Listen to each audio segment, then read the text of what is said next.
welcome everybody online. So, and watching this later on, I've got a group of people sitting in a circle, so I'm going to be talking to people like that, so that just gives people at home some point of preference.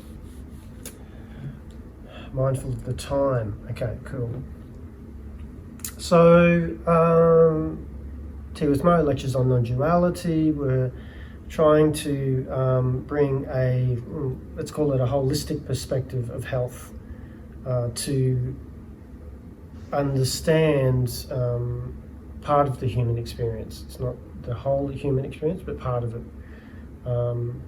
Being a mental health professional, I'm really intrigued in that area. I'm also intrigued around the neuroscience, the body stuff, the psychology stuff, the felt emotional stuff, and the conceptualization of something that the five senses cannot fully understand. And through that exploration, there's this concept, and really it's a concept of the mind, because in this human experience, all we have is the mind. The mind is the interface of information coming in and information going out. As much as we might identify ourselves as souls and spirits and consciousness having human experience, the human experience, which allows us to interact with other humans in this three-dimensional world, is actually experienced through the mind. And the mind is connected to the body, or the body-mind in a sense. And also, we can use the mind as the interface to consider that we are not the mind. And then that opens up a space and a place which is really hard to describe where it is. So it's hard to locate. It's hard to describe what the feeling is, because when we use words, once again, once you say a word about something in its nature, you take away from what the nature of it is, because the word is now interpreted in many, many ways. So there's this other experience that could exist beyond time and space. It could be timeless and it could be spaceless. And this is something that, the spiritual community, the religions, caveman has considered for thousands of years. And maybe if we're looking at beyond that, millions of years within our universe as well. So I want to be able to bring in this human experience, and I also want to be able to speak to it from a psychological and conceptual perspective, which can help you with finding something, because we'll do an exercise tonight. And then I also want to present it to you from a non-dual lens, where what we could be saying we're experiencing could be seen as an illusion, a simulation, so to speak. Not actually having an absolute reality, more so a relative reality. And we can explain that as we go. So the topic for tonight is really around acceptance. And this is a really buzzword, isn't it? I've just been through this experience, but I came to an acceptance of it. Oh, wow, that's good, I think. Because this acceptance seems to still the waters. There seems to be a felt sense. So in this moment, can you feel what it's like to have acceptance? Because we can talk about it, let's feel it. Just consider something that you have an acceptance of. You might need to close your eyes and consider into that.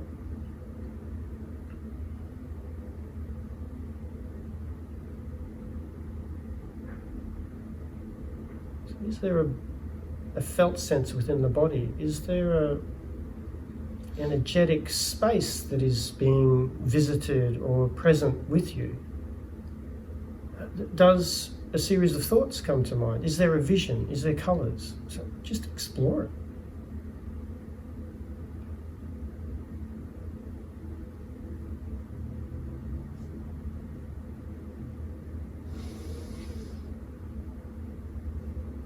So just noticing where that is in the body, around the body, or outside of the body.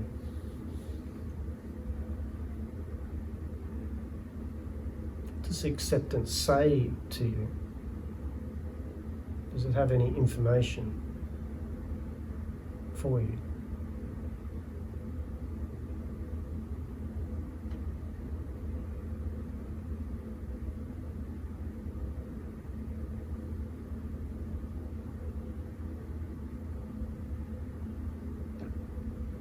Are there other emotions that are associated to other states? To get to acceptance, did I need to visit other areas, or were those other areas a part of acceptance? So I'd like you to park that experience. Notice where it is, notice how you got there, and know that you can return there in the same way that you got there. You now have the roadmap to acceptance, just to get a feel of what that is. Now, let's visit something else. We'll talk about it first, and then we'll visit it. And then we can see what that feels like. So the interesting thing is that what I've found is that acceptance cannot exist on its own. There must be something that we are accepting. So see, acceptance is placed on something. There's an acceptance of something. And the interesting thing is that why do we need to come to an acceptance of something?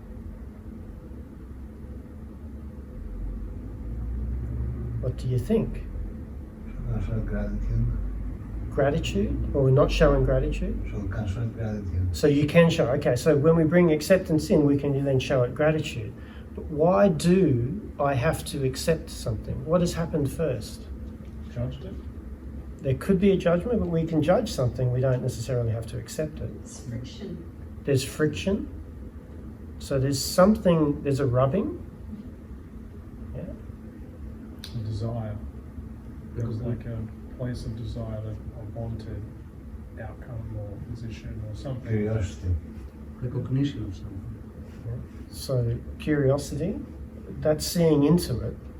But maybe curiosity can be there before acceptance. What sits before curiosity? So you're talking about a desire, an outcome, an expectation that you'd like to see, and what happens to it?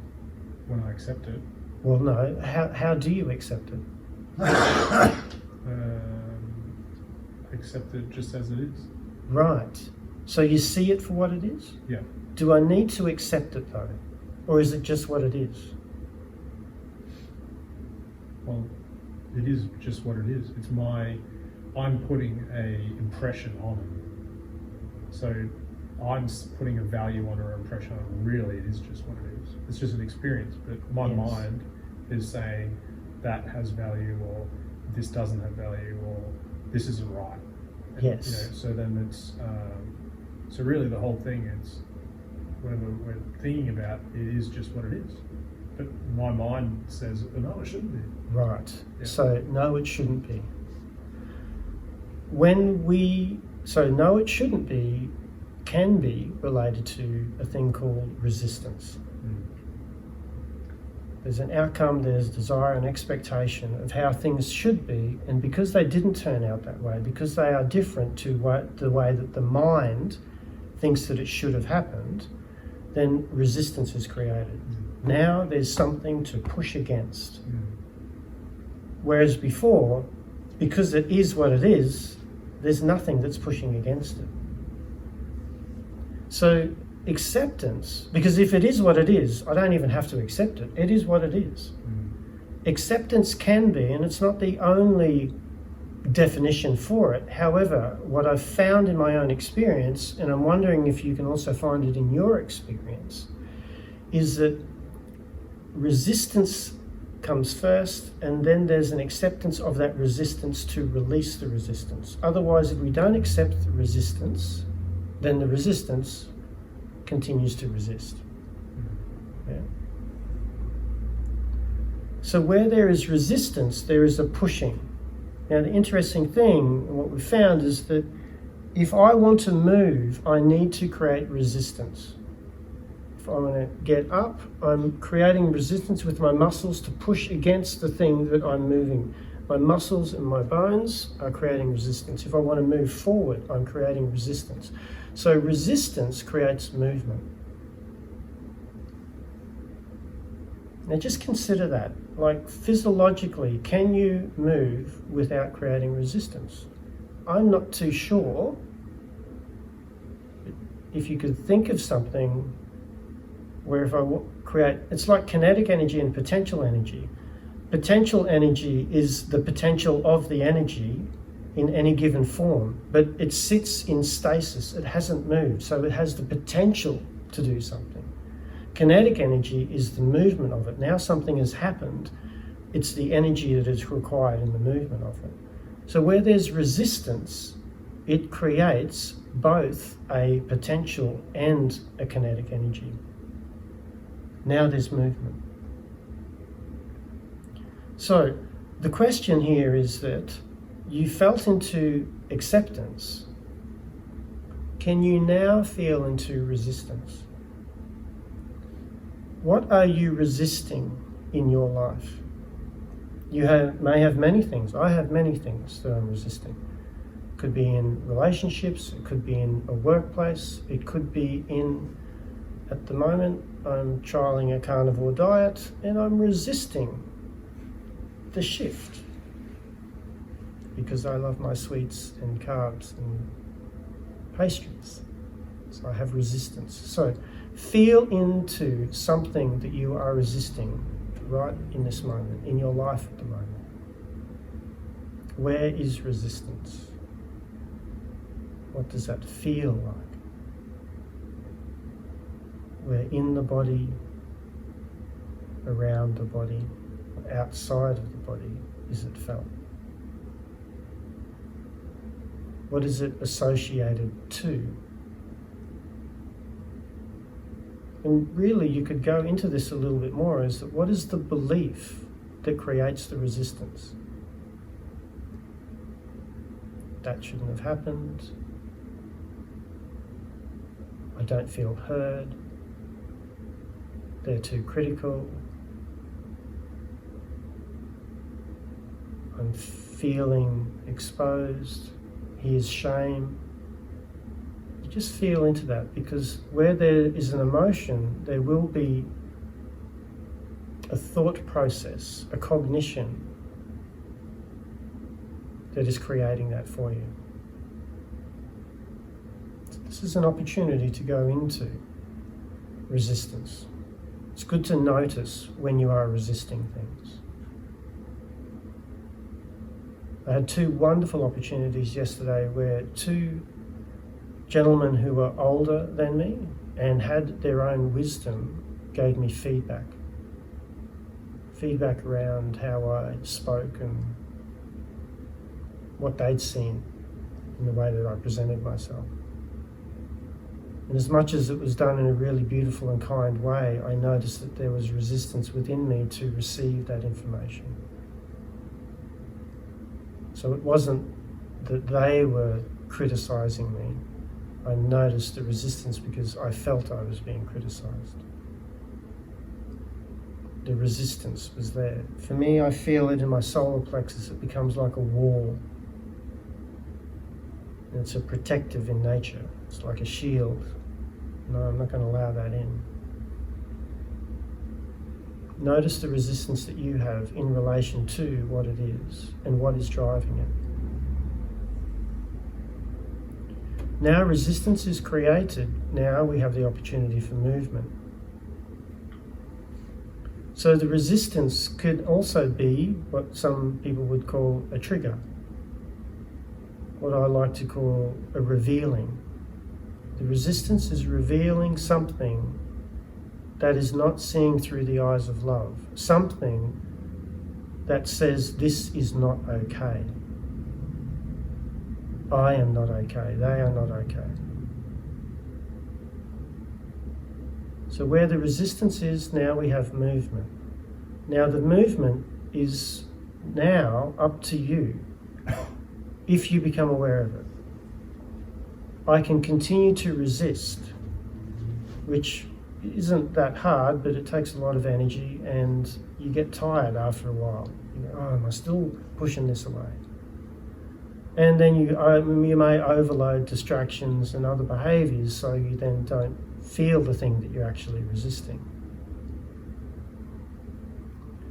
The interesting thing that I've found through my own process is that whatever I'm resisting is an indicator for me to see what wounds I have that can be attended to. They're also showing me where I'm not seeing myself through the eyes of love, where I'm not seeing others' life through the eyes of love. Because what I'm basically saying to life is, life, you got it wrong. That shouldn't have happened. And I'm going to resist it. I'll show you. I'm bigger than life. I'll be able to push this away till the day that I die. Or I resist it because it's too painful.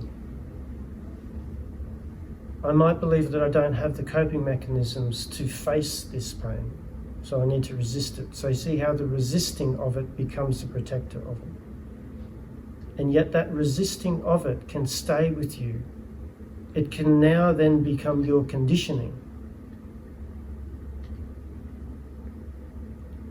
Until you get to a point one day and you come around, you go, I don't want to resist this anymore. So what usually happens with, and what I've noticed through my own experience, is that when it comes to relationships, and sometimes when we're resisting things, so the interesting thing is we can resist life through the relationship that we have with life. We can resist what people say and what people do. And there would be some people on the planet who can just turn up to life and go, you know, I fully am with life. It's not that I fully accept life, I actually fully am with life. There is no resistance, so I don't actually need to accept it. I'm just here with it. I am life. And then there's probably a larger majority who resist life, and then resist life through relationships. And there might be a number of those people who go, I wish that person would change. I wish this situation would change. So see how resistance is wanting the situation to change. Now the tricky thing here is that where there's resistance and we don't necessarily have control over changing others, which is pretty much everyone on the planet, unless you're the World Economic Forum who wants to try to do that. But that's another video. Resistance wants the situation to change. And when the situation changes, and then resistance says, okay, I can accept that now. Now, that's all well and good if you can impact the situation where it can change. And so then you'll go through resistance and acceptance, resistance and acceptance. Sometimes in your life, you'll get to an experience or experiences and go, actually, I can't change anything about that. The control is the control is gone. I'm not in control of this outcome. Even though I'm part of it, I'm not in control of it. And so there can be an even greater resistance then. Because I'm not in control of it, I'm going to resist it. What resistance wants in that space is control. And control can be elicited by having a choice. oh, now I've got a choice. At least there's some control. So this is then where resistance can step into, I've got a choice. As much as I can't change that outcome and what's happening because I can't change the people in it, what I can change is how I look at it. Now, we've all heard this before. Oh, it's all the way you look at it, Maurice. That's, it's your perspective. Things will change. But it's about looking at it in a particular way and using a particular lens of inquiry. And it's really quite simple. And yet quite challenging. And yet quite exciting. Because here is a choice. The inquiry is, what would I need to believe to make that okay? What would I need to believe to make that okay? Because you have created a belief that has created the resistance. So if you want to create acceptance, acceptance is another belief that makes this situation that you're resisting okay. It doesn't mean that it's good. It just goes, I can see the value in that. See, I can make this okay. Whether it's I'm learning something from it, okay. That makes it okay. Whatever it is. So, you were experiencing something that you were resisting. I would ask you to just consider, what is the belief that I would need to create to make that thing that I'm resisting okay?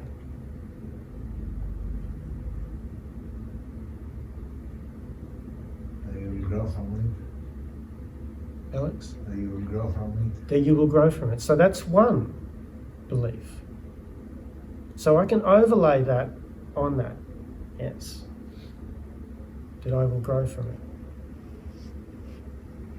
Doesn't maybe, there's going to be still some discomfort that's associated with it. There's still going to be pain associated with it. However, there is purpose in the pain.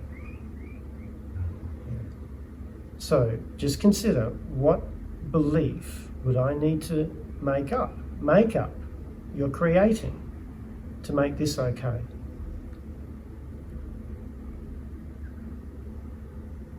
So just consider that for yourself. When you find that this makes it okay, then feel into it, because it's sort of like what acceptance feels like. It's a lighter state around it. It's a bit more clarity. Actually, it's quite expansive. This is my experience. It can be quite expansive because now it opens up the field of possibility. Here's now more potential energy through the acceptance. And I would even say, where there's kinetic and potential energy created in the resistance, where there's movement, through the acceptance, you're also going to get potential and kinetic energy as well.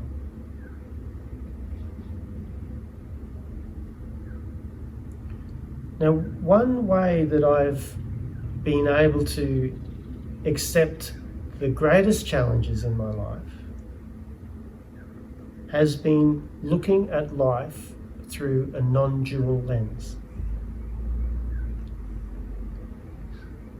And that belief is that I am consciousness, I am eternal, having a human experience, and that this human experience has a reality that is relative to the human experience. And as consciousness, it has a reality that is absolute. And that reality that is absolute is a reality that is underpinned by love. Unconditional love.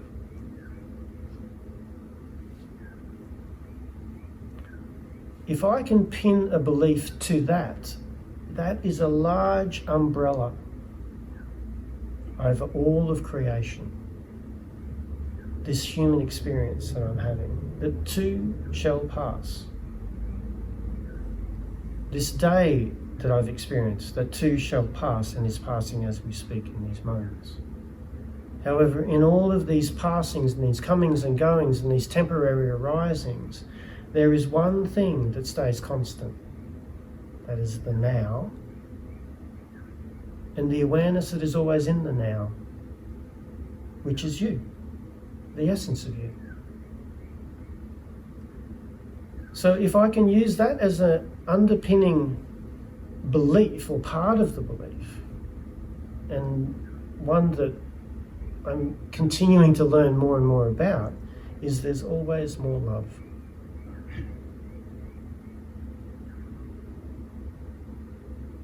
There's no taking away, there's no loss. There's always more love. Always more love in the situation, in the experience. When I start to give myself a belief, or I overlay a belief that is hooked into purpose, maybe my purpose, this experience that I'm having upon this part of the journey is actually related to why I came here. Whoa. Okay, so whatever gets thrown on my path, it's actually related to why I came here. That's pretty powerful. Okay. That can be a belief that creates an acceptance of a particular situation. See, we've just gone up a couple of levels and just gone, everything that sits under that, we can accept it through that belief.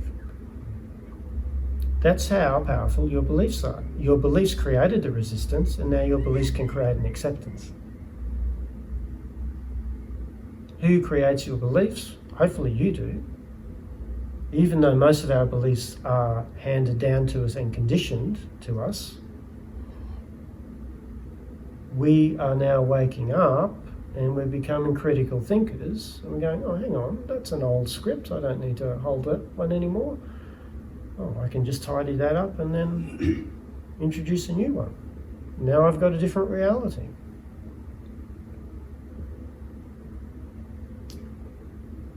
So let's bring it back into our beautiful Course in Miracles. Nothing real can be threatened. Nothing unreal exists. Therein lies the peace of God. And in the Course in Miracles, it talks about, I think it's,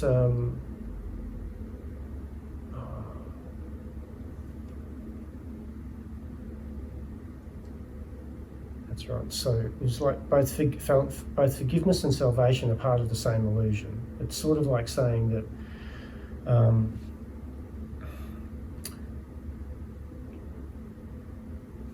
what created the judgment of the resistance was actually something that is not real. Because remember, nothing real can be threatened. Okay, so this is the premise. Nothing real can be threatened. So basically, the only thing that is real is coming from a place of love. Anything other than love is not real. It's a construct, it's a simulation, and what we could call an illusion. It has an illusionatory nature. It doesn't mean that we can't feel it and experience it as the human, but from the lens of love, it actually is not true, so it doesn't exist. And yet, it is existing. And see the paradox within that? So when we get to see the thing that doesn't exist, and we then start to recognize, that doesn't exist, then we can actually see what does exist. So we need the actual opposite to see the opposite. We need contrast to see, what we're not, so we can then see what we are. Because then we peel away the layers of what we're not, and that exposes what we are. What was that? Are you saying that with duality? In duality, this? Are you saying that with duality? I can't pick up those last words. Are you saying that with duality? Am I saying that there's another? That we need the duality. Duality? We need the duality. That we need duality. Yes, we do need duality. Thank you, brother. We actually need duality to see the oneness. And that's why this is a gift. This experience is a gift. Whatever comes your way is a gift. There's another belief. We overlay and we overlay and we overlay. So then what happens is it helps us come to the acceptance of what we were once resisting. The reason why we're resisting it is because we feel that we are threatened. We feel that we're not safe. And once again from an IFS lens, these are parts. So if you consider this from parts work, whatever you're resisting is actually the resistant part. Or it's a part using resistance as the behaviour to keep safe. Consciousness, self, is already safe. Consciousness, self, doesn't need to accept anything because it's just going, oh, it just is. Just is. It's dancing with life. It is life. Once we resist something, the dance shifts and changes. Now it becomes a resistance dance. And the way that we massage the resistance dance and move with it is we introduce acceptance. Now we have an encapsulated experience. There is a beginning and an end. Because when we first resist something, you will know that you're resisting it. You will feel it. Bang, that's the beginning of this encapsulated event. Bringing it through, more resistance, more resistance, more resistance, and then you get to the acceptance, bang, you go, holy crap, something just happened there. I'm in a state of acceptance. Fuck, that's really light. I can see this. I've never seen it this way before. So you went in the door of resistance, there was some movement, got pretty dark in there, a bit hairy, you were pushing, and then you stepped out of the door of acceptance. There is your encapsulated event, which has its own message within it. There is your gift. Thank you, life. I wonder what I will resist next.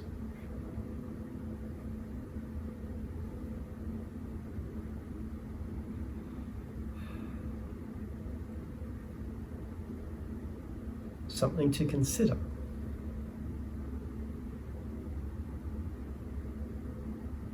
Can I ask you something? Yes, of course you can. You believe that what you resist persists? Yeah, and I think it just, the question was, do you believe what we resist persists? Yeah, because when you push and push and push, so if I want to push something away, I need to place attention and effort towards it. While I'm doing that, I'm not looking at where I could be going.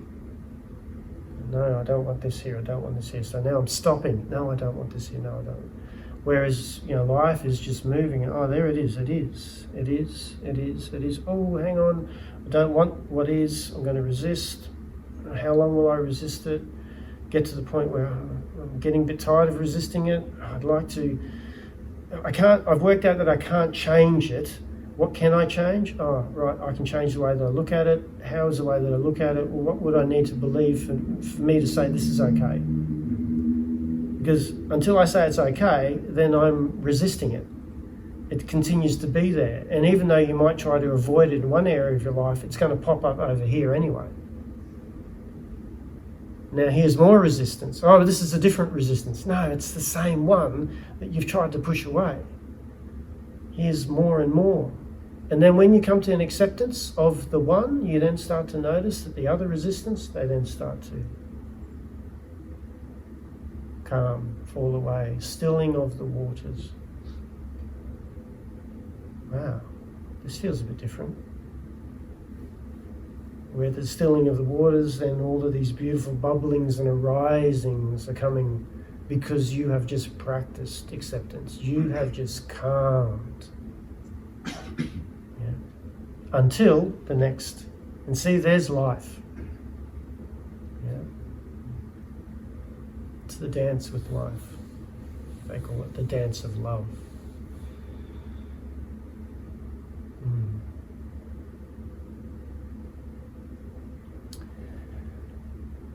Well, that's pretty good timing anyway. I'm going to say farewell to the people online here.